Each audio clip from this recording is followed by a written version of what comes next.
भयंकर भूतिया घटना की कहानी लेकर आ गया हूँ जिसे सुनकर आप लोग शॉक्ड रह जाएंगे।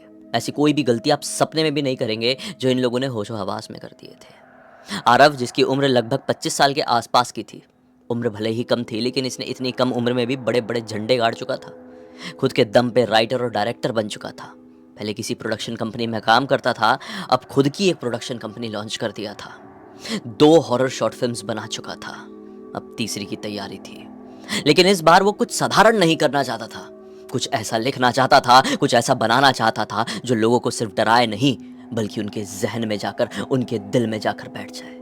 वैसे दिल में बैठ जाने वाले एक गांव के बारे में मैं भी आपको बताना चाहता हूँ, जिस गांव का नाम था देवताली। देवताली गांव में हर साल सिमगा त्योहार की रात किसी ना किसी के साथ कुछ हादसा हो जाता था। दरअसल सिमगा महाराष्ट्र में होली के दौरान मनाया जाने वाला एक त्योहार है जिसमें शंखासुर की काफी मान्यता है। कोंकण क्षेत्र में माना जाता है कि शंखासुर एक रक्षक देवता होते हैं और इसी कारण से देवताली गाँव में ये माना जाता है कि जो हर साल सिमगा त्योहार की रात ऐसे लोगों की संदिग्ध मौतें होती है, उसका कारण होता है शंखासुर का क्रोध। जो कोई भी इंसान पाप करता है, बुरे काम करता है, अंदर से पापी होता है, शंखासुर उसे सजा देते हैं। लगातार हो रही इन वारदातों की खोजबीन करते हुए इस गांव में एक इंस्पेक्टर पहुंचता है और फिर जब वो इंस्पेक्टर वहां पर जांच शुरू करता है तो उसके सामने ऐसे ऐसे राज खुलते हैं जो दिमाग नहीं सीधे दिल पर वार करते हैं। आखिर देवताली का सच क्या था शंखासुर का पूरा रहस्य? ये जानने के लिए मराठी ZEE5 की वेब सीरीज देव खेल आपको देखनी होगी। खैर, अब आगे बढ़ते हैं। आरव के सामने लैपटॉप अब खुला हुआ था।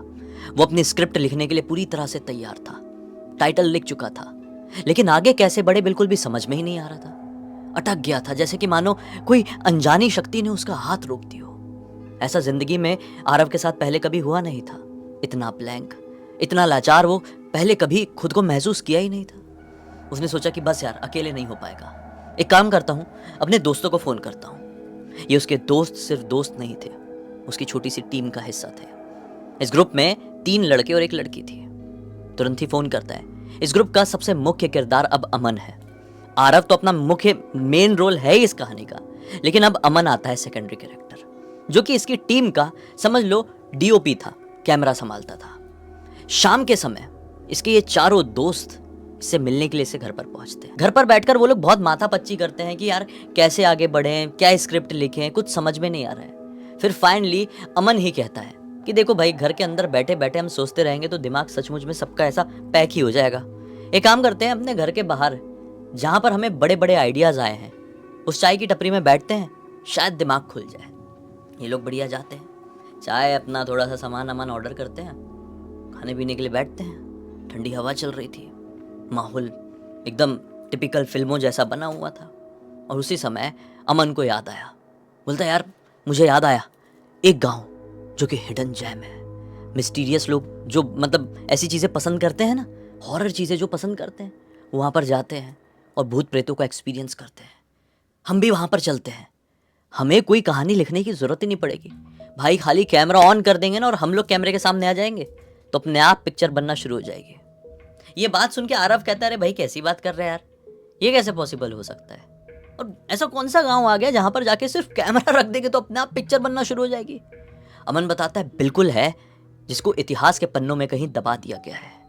अभी से 40 साल पहले तक वो गांव भरा पूरा था। वहां पर लोगों का अच्छा आना जाना था।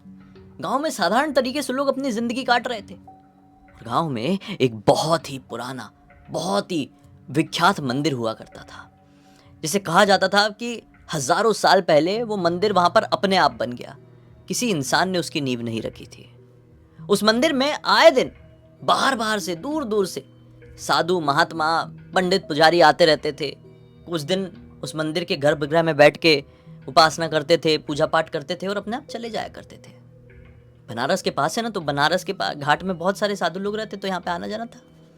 ऐसे ही वैसे 40 साल पहले के आसपास वहां पे एक साधु है जिनकी उम्र लगभग 100 साल के आसपास की रही होगी, लेकिन दिखने में उतने ही ज्यादा दैविक।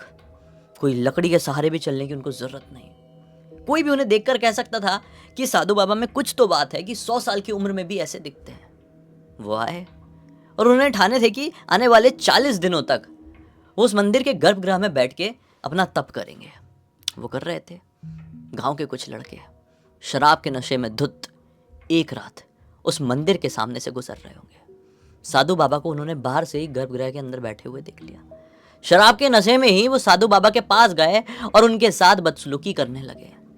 साधु बाबा ने अपना वो तप, अपनी साधना वहीं पर रोके और क्रोध में उन्हें एक तरीके से श्राप देते हुए कह दिया, जिस प्रकार से तुम शराब के नशे में धुत अपनी बुद्धि को खा गए हो, तुम्हें दिख नहीं रहा है तुम किस प्रकार की हरकत कर रहे हो, उसी प्रकार से जाओ, मेरा श्राप तुमको लगेगा, पूरा गांव के हर एक सदस्य को खा जाएगा। जिस प्रकार से तुम्हें कोई रोकने नहीं आया था, मेरे श्राप से गांव का हर एक व्यक्ति गुजरेगा। बस साधु बाबा क्रोधित हुए और वहां से निकल पड़े। ये बात सुनकर उस ग्रुप की मिताली नाम की जो लड़की थी वो कहती है कि लेकिन ये कैसे पॉसिबल हो सकता है कि उनको रोकने के लिए वहां पर कोई आता।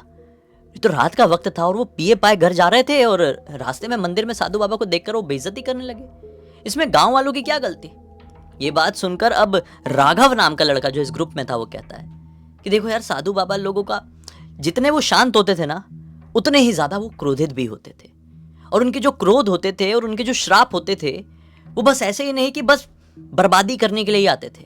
कई बार कई ऋषि मुनि, साधु, महर्षि ये जो श्राप भी देते थे ना, उसमें भी समझ लो किसी ना किसी का हित छुपा हुआ रहता था, किसी ना किसी की भलाई छुपी हुई रहती थी। लेकिन ये बात सुनकर फिर से मिताली कहती है कि अब उन साधु बाबा के श्राप में ये कैसा हित था, ये कैसी भलाई थी कि पूरा का पूरा गांव खत्म हो गया। अब ये बात सुनकर ना आरव को बहुत इंटरेस्ट आ गया। आरव बोलता है बस अभी के लिए इतनी पिक्चर काफी है, अब ज्यादा डिस्कस नहीं करते।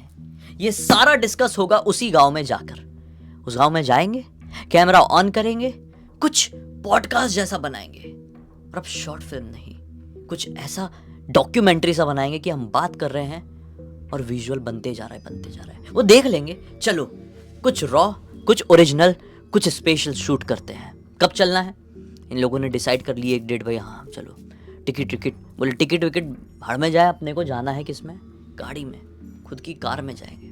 चलो भाई, अगले ही शनिवार की डेट फाइनल हुई। कार में ये लोग बढ़िया से सवार हुए, पहुंच गए अपने इक्विपमेंट्स वगैरह डाल के सब। अब जब ये लोग इस गांव में एंटर करते हैं तो एक बड़ा सा बोर्ड देखते हैं कि इस गांव में जाना मना है।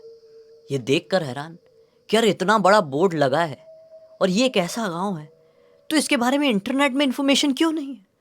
खैर, कुछ कुछ जगहें तो ऐसी होती है जिसके बारे में कहीं पर भी चर्चा ना हो, वो अच्छा ही है। लेकिन ये लोग इस मामले की गहराई को नहीं समझ पा रहे थे। घुस गए, गाड़ी घुसा दी इस गांव में। रात के तकरीबन 12 बज रहे थे। 12:15 बजे के आसपास ये कंप्लीटली इस गांव के उसी मंदिर के सामने प्रवेश करते हैं। इस मंदिर को देखकर अमन की वो कहानी सभी के कानों में गूंजने लगी। अमन भी इस मंदिर को देखकर स्तब्ध रह गया। ये मंदिर देखने में बहुत पुराना था। अब तक ये मंदिर की कहानियां, इस गांव की कहानियां अमन की नानी उसको सुनाया करती थी। लेकिन आज पहली बार अमन भी इस गांव को, इस मंदिर को पहली बार अपनी आंखों से देख रहा था। यार इनको इंटरेस्टिंग लगा, अमन की बातों में थोड़ा अब दम तो लगा। ये रात अब बिताएंगे कहाँ, ये बहुत बड़ा मुद्दा था। कुछ घर थे टूटे हुए, खंडर बने हुए, और कुछ घर सही सलामत भी। शायद उनकी नींव, उनके पत्थर, उनकी ईंटें बड़ी स्ट्रांग थी। इन्होंने मंदिर के जस्ट बाजू वाला एक घर चुने। पता नहीं क्यों इनको ऐसा लगा कि मंदिर के बाजू में हम घर में रहेंगे तो कुछ नेगेटिविटी होगी तो टल जाएगी, थोड़ा हमारे पास नहीं आएगी। शायद कहीं ना कहीं से इनका सोचना सही था। रात हो चली थी, लगभग 2 बज रहे थे। ये लोग अपने साथ स्लीपिंग बैग वगैरह जो होते हैं ना, वो प्रॉपर लेकर आए थे। अच्छी खासी ठंड की रात है। बाहर इस प्रकार से कीड़े मकोड़े चिल्ला रहे हैं जैसे कि मानो रात ही एक डरावनी आवाज निकाल रही हो। कोहरा छाया हुआ है, 20 फीट के आगे कुछ दिखाई नहीं दे रहा है। जमीन और कार ऐसी गीली हो चुकी है, देखकर ऐसा लग रहा है कि बारिश हुई है। खैर, ये सारा कुछ एक पुराने जमाने की बॉलीवुड फिल्म की याद दिला रहा था।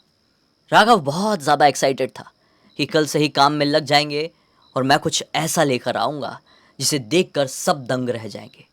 ये डॉक्यूमेंट्री मेरी पूरे शहर को हिलाकर रख देगी, पूरे शहर क्या पूरी दुनिया में मेरा नाम बनाएगी। बस सोने के लिए तैयार थे। पता नहीं रात के फिर कितने बजे रहे होंगे। सभी की नींद लग चुकी थी। एक्साइटमेंट में अच्छे अच्छे सपने देखते हुए अपना आरव भी सो गया था। राघव को कुछ आवाज़ सुनाई थी, किसी की खुसफुसाने की। राघव तुरंत ही बाजू में सो रही मिताली को उठाता, मिताली किसी की आवाज़ सुनाई दे रही है क्या? मिताली उठी और बाहर की तरफ देखी, नहीं आवाज़ तो नहीं सुनाई दे रही। राघव सो जा यार, तू बिना मतलब के टेंशन ले रहा है। मिताली ऐसी बोली और करवट बदल के सो गई। राघव शायद जागता रहा, देखता रहा, क्योंकि कुछ तो आवाज़ें थी जो राघव को सामने की तरफ से आ रही थी। अब राघव ने अमन को उठाया, अमन अमन अमन किसी की आवाज़ सुनाई दे रही है, देखना। अमन उठा और जैसे ही सामने की तरफ देखा, अमन को दिखाई दिया कोई जुप से भाग कर गया है। जुप से मतलब मंदिर के सामने की तरफ एक और घर है, मंदिर के बाजू वाले घर में ये लोग रुके हुए हैं, सामने की तरफ एक और घर है और वहां से जुप से कोई भाग कर गया। अमन शॉक्ड रह गया, बोला भाई कोई है बाहर, लेकिन इतना तेज कोई इंसान नहीं भाग सकता। इंसान भागेगा तो दौड़ेगा ना, ये तो ऐसा लगा कि ऐसा उड़ते हुए गया है यार कोई। राघव बोलता है चलना अमन, भाई देख के आते, भाई देख के आते, आरव खुश हो जाएगा। बोले नहीं यार। अमन बोलता है नहीं, ये सारी चीज़ें नहीं करना। एक तो हम बहुत ही डेलिकेट सी जगह पर आए हुए हैं जिसके बारे में ना जाने कैसी कैसी कहानियां फेमस है। नहीं जाने, चुपचाप से सो जा, बहस मत कर, तू सो जा। बोला भाई मेरा बहुत मन कर रहा है। बोला यार तेरा मन कर रहा है तू जा, मुझे डिस्टर्ब मत कर, मैं सो रहा हूँ। अमन ने ऐसे थोड़ा गुस्से में बोला कि मैं इस प्रकार से बोलूंगा तो राघव नहीं जाएगा। इस ग्रुप का सबसे कम उम्र का लड़का राघव ही था, जिद्दी भी, एडवेंचरस भी, अलग अलग चीजें करने का इसको बड़ा शौक था। और अमन भी करवट बदल कर सो गया। अमन भी सो रहा है, मिताली भी सो रही है, आरव भी सो रहा है। अब राघव का मन किया, शायद मन किया होगा, जाकर देखता हूं। वो उठकर बाहर गया। जब वो गया ना बाहर की तरफ, तो आरव को फील तो हुआ था कि कोई तो उठ के गया है आरव को। अब आरव को पता ही नहीं था कि राघव और अमन की और राघव और मिताली की क्या बात हो गई है, राघव को क्या आवाज सुनाई दे रहा है। आरव थोड़ा सो रहा था अच्छे अच्छे सपने देखते हुए। वो उठा, देखा थोड़ा सा कि राघव बाहर गया है। इसको लगा हो सकता है राघव एक नंबर करने के लिए गया होगा आगे पीछे कहीं, और ये भी सो गया वापस से। सुबह होती है, ना कोई आवाज, ना किसी का चेहरा अनजाना। बस जब इनकी आंखें खुली तो यहाँ पर ये तीन ही थे, राघव नहीं था। इनको लगा कि हो सकता है राघव गया होगा, भाई सुबह हुई है तो बाहर गया होगा किसी कारण से, एक दो नंबर के काम से।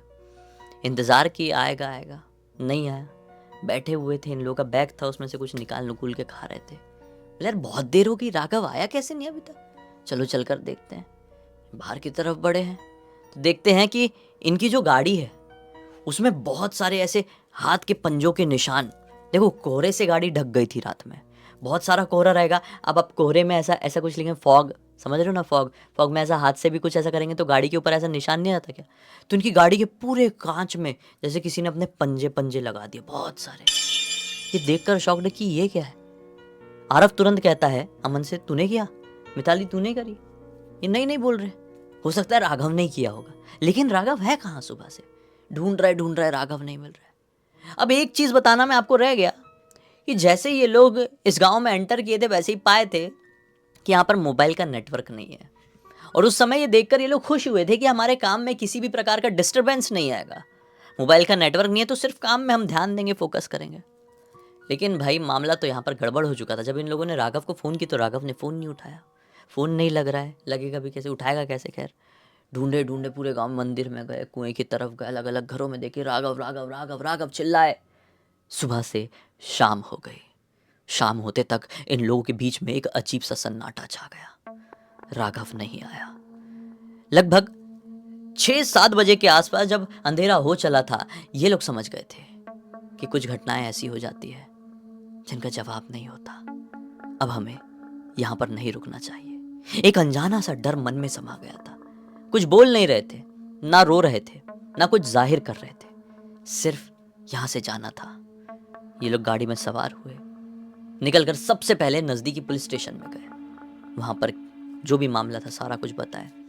पुलिस वाले यहाँ पर आए हैं, खोजबीन हुई, बहुत ढूंढाई हुई, लेकिन राघव नहीं मिला। आज इस घटना को समझ लो, कैसे बताऊं मैं, 2019 की बात है। कितने हो गए यार, 7 साल हो गए।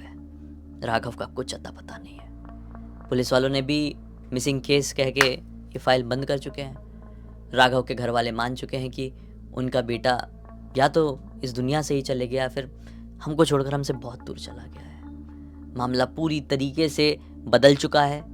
आरव अब फिल्म नहीं बनाता है, सिर्फ वो पिक्चर लिखता है दूसरे प्रोडक्शंस के लिए। मिताली फिल्म इंडस्ट्री को कम्प्लीटली छोड़ चुकी है और अमन ने भी कभी भी कैमरे को हाथ नहीं लगाया। आज भी वो रातें वो प्लानिंग इनके जहन में ना चुभती है कि हमने क्यों वो प्लान बनाए। नहीं बनाए होते तो राघव हमेशा हमेशा के लिए हमारी दुनिया से गया नहीं होता। इस पूरी पूरी घटना की जानकारी मुझे इस ग्रुप के एक कॉमन फ्रेंड के थ्रू मिली। कॉमन फ्रेंड का मैं नाम नहीं बताना चाहूँगा क्योंकि उसने बोला था कि भाई मेरा नाम मत बताना, क्योंकि हो सकता है कि कल को अमन, मिताली या आरव में से कोई आपकी कहानी सुने और उनको पता चलेगा कि मैंने लिखी हुई है तो मुझे अच्छा नहीं लगेगा। खैर, मैंने बता दिया। इससे आपको एक बहुत अच्छी सीख लेना चाहिए। सीखिए कि ज़िंदगी में आपको कुछ पता चल जाए ना कि यहाँ पे गड़बड़ है, वहाँ से 10 हाथ दूर हो जाओ, क्योंकि नहीं पता आप वहाँ पे कुछ उंगली करने जाओगे और कौन सी मनुष्यत आपके पीछे लग जाएगी और आपकी लाइफ में क्या इम्पैक्ट पड़ेगा। इसी एक नोट के साथ अब कहानी का अंत